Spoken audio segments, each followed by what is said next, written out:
Hi, this is part 2 of my instructional video on what to do after you finish assembling your scoring tip in its housing. As you can see from this video by Cricut, they decided to focus on the Expression 2, or the E2 machine. This is probably because they had the most bugs and issues to work out with the cartridge and tip with that particular machine, or so I read on the forums. They do show a video for the Personal Cutter, Create, or the Expression, but it's only for a brief moment in a tiny video on the right-hand side, and it feels more like an aside, like they're saying, and this is what you do if you have the other machines. This Cricut video is great for E2 users and useful for users of all machines for information on how to switch out the housings and what buttons to push, but when it comes to their instructions for any machines other than the E2, they aren't as specific as they could be with what setting to put the pressure and blade depth and speed at. So I'll help you by sharing what I've learned about how to use the scoring tip for the Baby Bug, also known as the Personal Electronic Cutter, which is similar to the Create, and the Expression. To save time for you viewers, I'm putting up a separate video for each machine. I'm also going to have a video for the Cricut Craft Room and a video on some alternative ways to score with the Cricut. This video shows how to use your scoring tip with the Personal Electronic Cutter or the Create. If you would like to see how to use the scoring tip with the Expression, please click on the link in the video or the description below. Start by selecting the image you want to cut.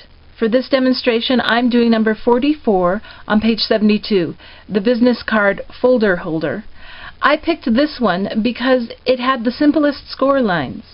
For the Baby Bug or the Create, you'll have to pick the boxes that are in section 1 and section 2, because most of the cartridge's boxes' minimum recommended size is larger than the space available on the Personal Cutter and the Create's mats. For demonstration purposes, I'm only going to cut box section 1. Insert the Tags, Bags, Boxes and More 2 cartridge. Replace the cutting blade and the housing with the scoring tip and housing. According to Cricut's official instructions, adjust the machine, pressure, speed, and blade depth according to the material being used. In the video, Cricut almost seemed to imply that the maximum blade depth and pressure was needed for the scoring tip. I wanted to do things right. So, going from what I was able to glean from the video and the written instructions, I maxed out the blade depth and the pressure. And this worked just fine. But because I had to adjust for the cut, I got thinking, why not experiment a little? Why not try it at the same blade depth and pressure that I do for the cut?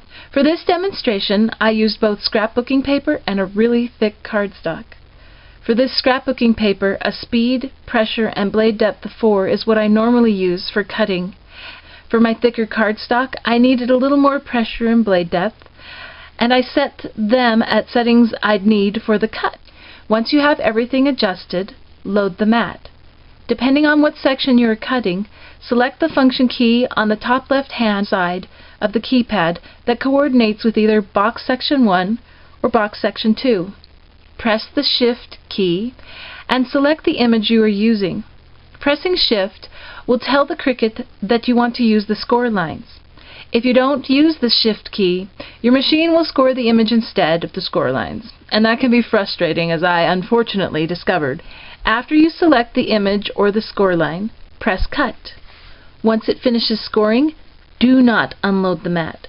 Press Load Mat, and the blade carriage will return to the starting position. Take out the scoring tip and insert the cutting blade assembly. Be careful you don't move the carriage, since this will make the lines and the cut not line up correctly. Now, Cricut's instructions at this point say that you need to adjust the machine pressure, speed, and blade depth according to the material being cut. And that seemed counterintuitive to me. It didn't make sense that you'd have to adjust this pressure, speed, and blade depth twice. Then I discovered something really cool. You don't have to make any adjustments. Just pick the image that coordinates with the score lines you just did and press Cut. And voila! You're done. Unload the mat, take the die cut or box off the mat, and put it together according to the coordinating directions in the Assembly Instructions Handbook. And here are the results. Hopefully you can see that the scoring looks pretty much the same between the maxed out pressure and depth and the ones I did at regular settings. The deeper depth and pressure might be a little more crisp and defined, but I'm still able to fold the box I scored the same as the cut settings as I did with the first, with the higher pressure and deeper blade depth. I found the best part about not having to adjust from the scoring tip speed, pressure, and blade depth to the cutting blade speed, pressure, and blade depth is that scoring and cutting the paper is a ton faster. Now there's something that Cricut doesn't tell you in their instructions, neither in the video or in the written. You don't have to start at the top corner every time. As long as you know the coordinates where you start on the baby bug, the create, or the expression, you can always bring the carriage back to that same spot by watching the screen. It'll line up and cut just fine. If you're like me and get distracted sometimes, though, you might want to write down the coordinates before you start. In order to figure out what pressure, speed, and blade depth is needed for each paper you use, you have a couple of options.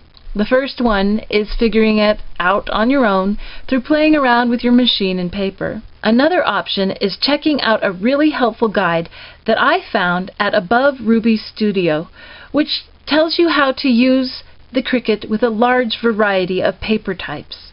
This guide was created through trial and error and takes the guesswork out of using the Cricut. I'll put a link for that guide in the description.